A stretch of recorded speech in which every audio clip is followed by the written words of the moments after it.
electric football, and so do the listeners of this podcast. But Earl Shores is much more than that, much more than that. He's got a very interesting history, actually. He does surfing.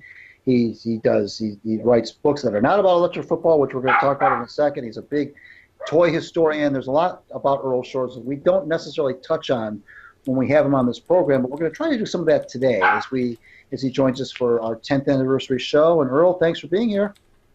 Thank you for having me on. Congratulations on 10 years. 10 years of doing anything is amazing, especially doing things online, because how things change online from 1 week to the next. Well, the reason we can do 10 years is nobody can fire us. Right. I know that feeling. Yes, if somebody could fire us, we probably wouldn't be here for 10 years. And that's the beauty of the internet. We can just keep going on, and we can just keep putting electric football things up, and you can do your podcast, and we can go on. You can't be canceled. Can't be canceled. No. For good or for bad. Earl has written, of course, co-written at least, two, The Unforgettable Buzz, obviously, that's the Bible. And when I say the Bible, I mean literally the Bible, in terms of the thickness of the book.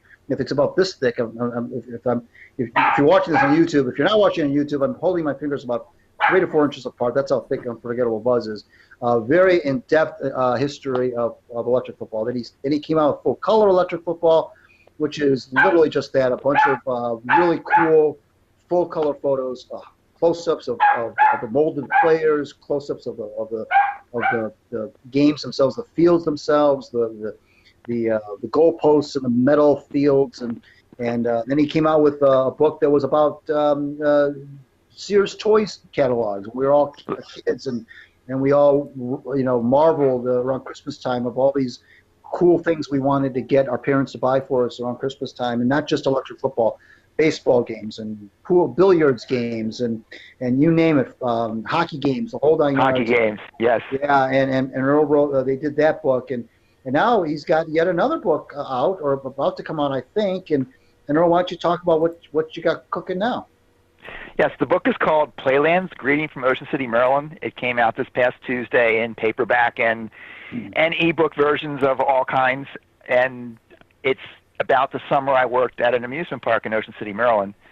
And the interesting thing of that, besides working in an amusement park, it was the final summer that the park was ever open.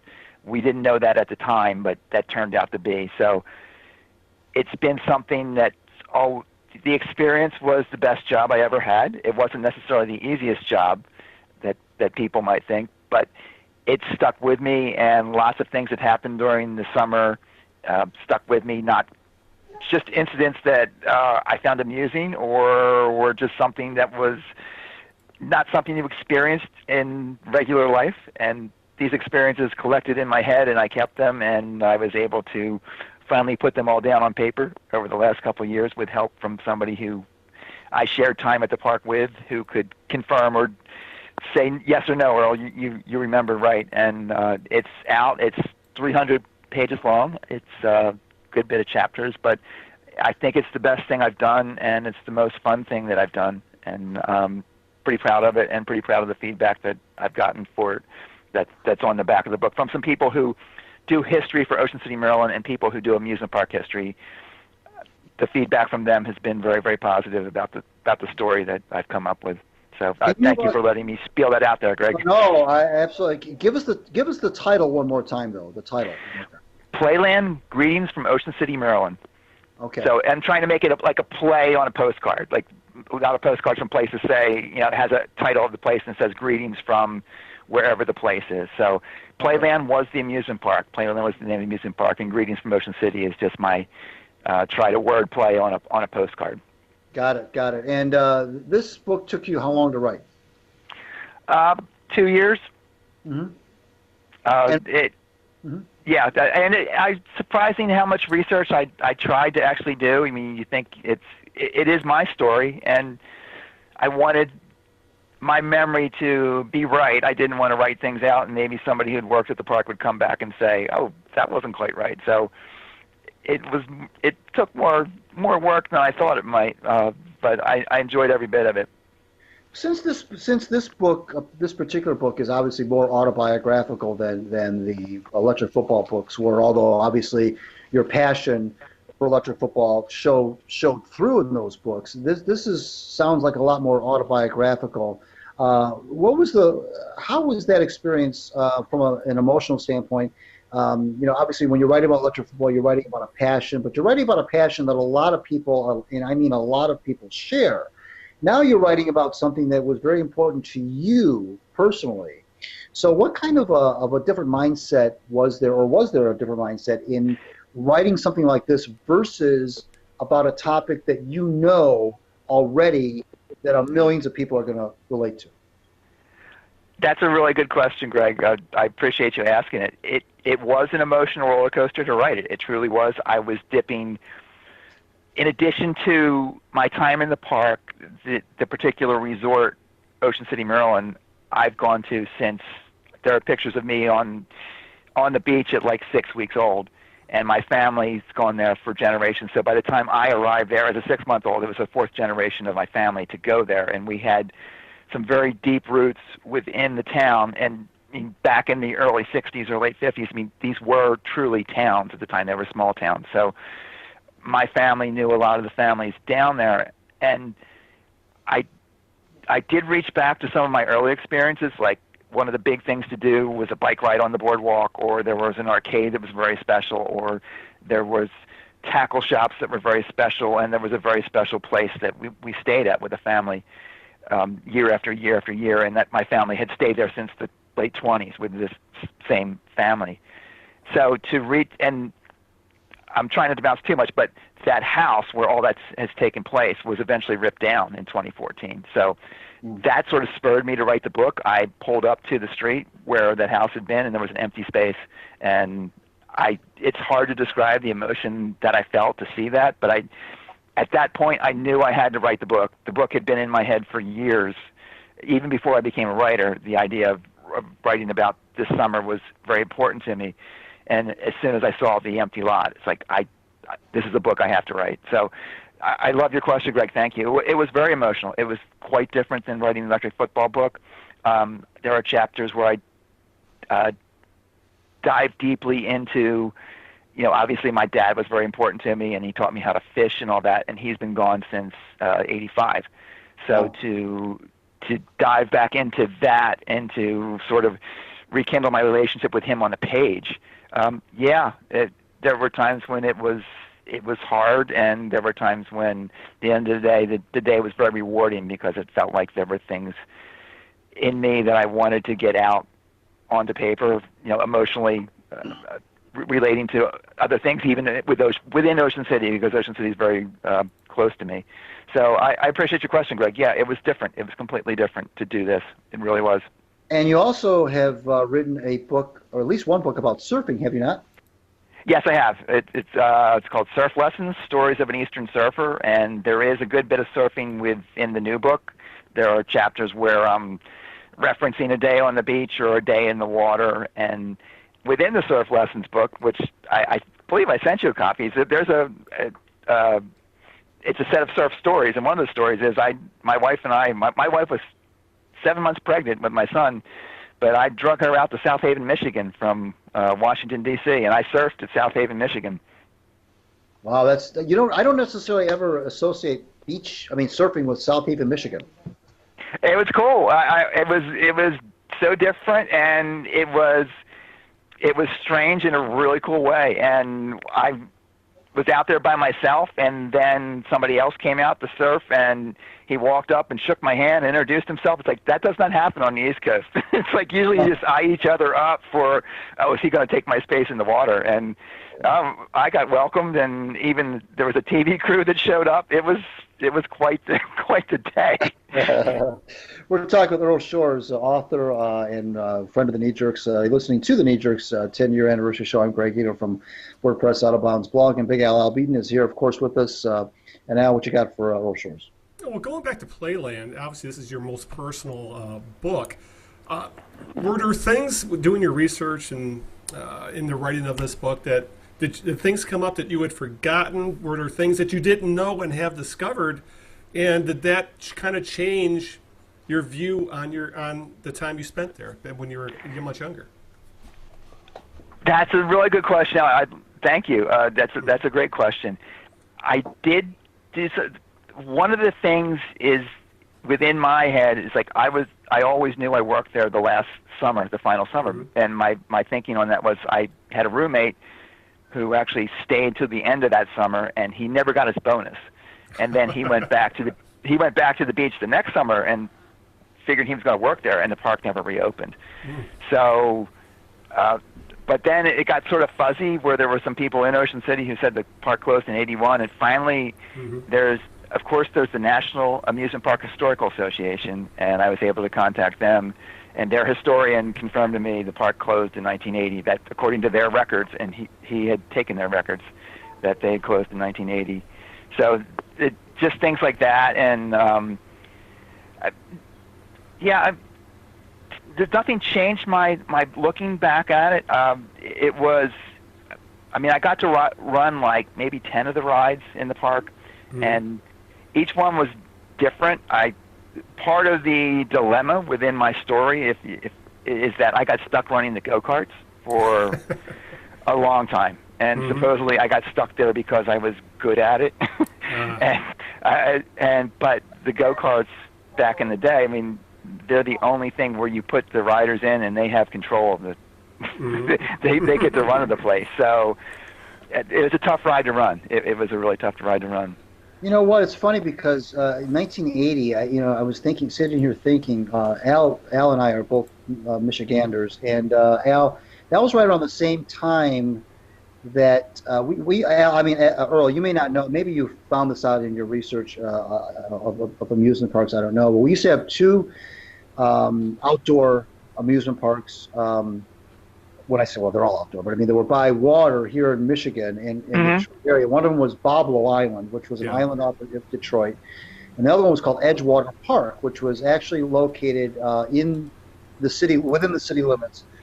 And as I'm thinking about it, 1980 was right around the time that Boblo and Edgewater both kind of bit the dust. And I wonder if there was something I wonder if that was just maybe the idea of those types of parks, because they had rides and so forth.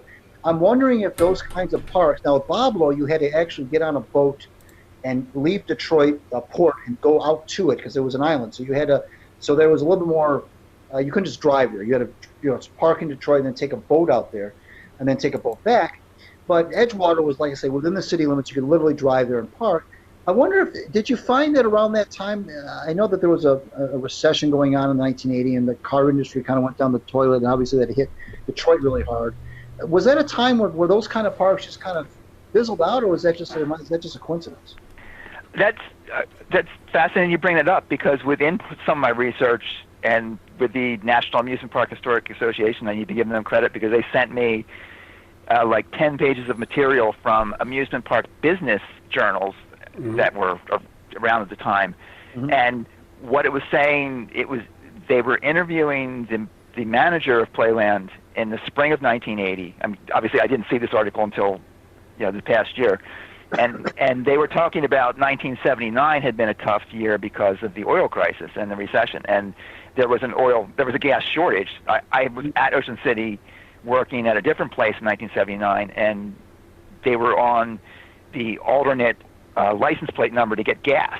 On the odd days, if your plate was an odd number, you got gas. Even it got so bad to the point where the city, Ocean City itself, opened up its own gas station, so people would come to the beach from Baltimore, Washington, and Philadelphia. So that could have been something that happened because the manager in the spring of 1980 of Playland was hoping that the gas crunch should ease, so they were hoping for a better summer. And I don't know if we had a better summer. I know we were very slow in the beginning, and then it picked up somewhat. But that's a fascinating point, Greg. I think there were a lot of things changing too within the economy, and I think liability was becoming an issue for parks like that, for small parks like that, and just the margin on those parks is pretty small. And they had Playland had just bought a new ride in '78. They bought a Spider, which is like the octopus. I think you're familiar with that. The arms go up and down and the cars spin. Yep. and thing goes around, and it's a really difficult ride to run, surprisingly.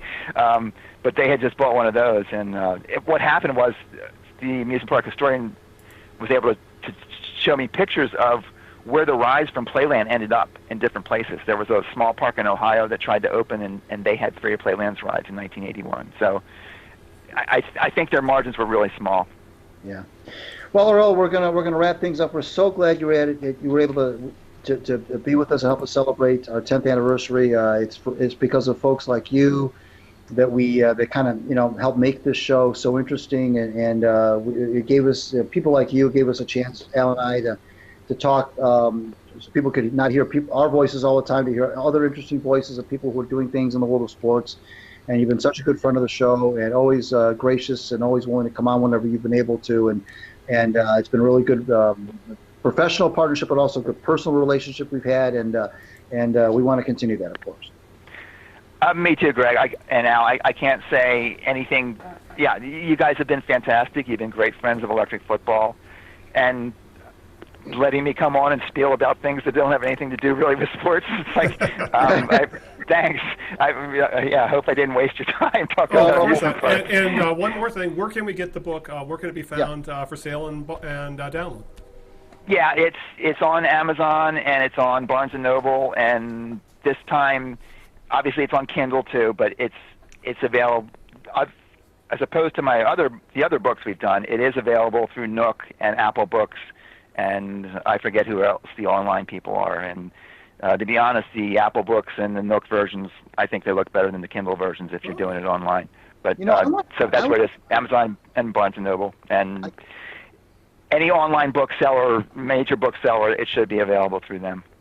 I want to ask you this question before I let you go, because I've been wanting to ask you this, and I always forget. But for people who are listening, who may be thinking to themselves, gosh, maybe I could write a book, or maybe I've got a topic that could make a good book, or maybe I want to do something about my life and turn it into a book. And what would you say to those folks in terms of who were thinking about, who maybe kind of thought about writing a book and never thought it was possible? What would you having written so many, what would you say to them in terms of how to do it? What the first step would be toward indeed writing a book?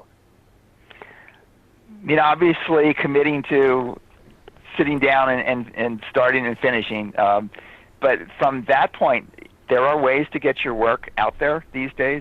Obviously, there used to be a platform that was under the Amazon umbrella. It was called CreateSpace, but now it's called Kindle Direct Publications.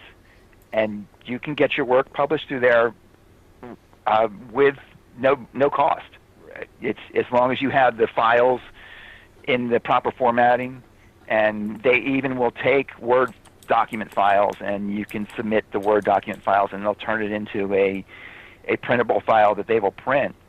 And it really is, it's truly, there's no cost other than your time of trying to organize your work into a presentable way that through the Kindle Direct Publishing platform. I won't say it's user-friendly, but it let me take that back. It is quite user-friendly. There are a few twists and turns in it, but you can get your work done either in an ebook version or a print version. They can do both. There's another platform. It's called Draft Digital, and it's draftdigital.com, and they specialize in ebooks, and they make it really easy. You can just have a Word file that's not necessarily overly formatted, where to do a print book with Kindle Direct Publishing, you need to have things formatted pretty specifically and pretty properly for them to read your files properly and make something that looks decent come up. But with this draftdigital.com is what it is.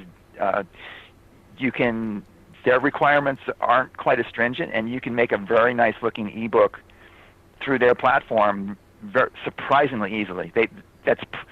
I think they're easier to work with than the Kindle Direct thing, but their print book aspect is not quite as established. So I can go on, but I'll stop there if you want me to.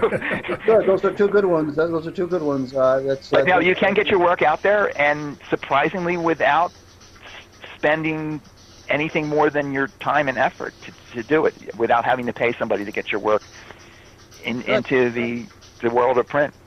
Good to know. Thanks, Earl. Again, appreciate your time and taking your time out of a Sunday. And let's not be strangers. We'll have you on again sometime next year. Okay, sure. Anytime, guys. Congratulations again. Thank you. Appreciate that.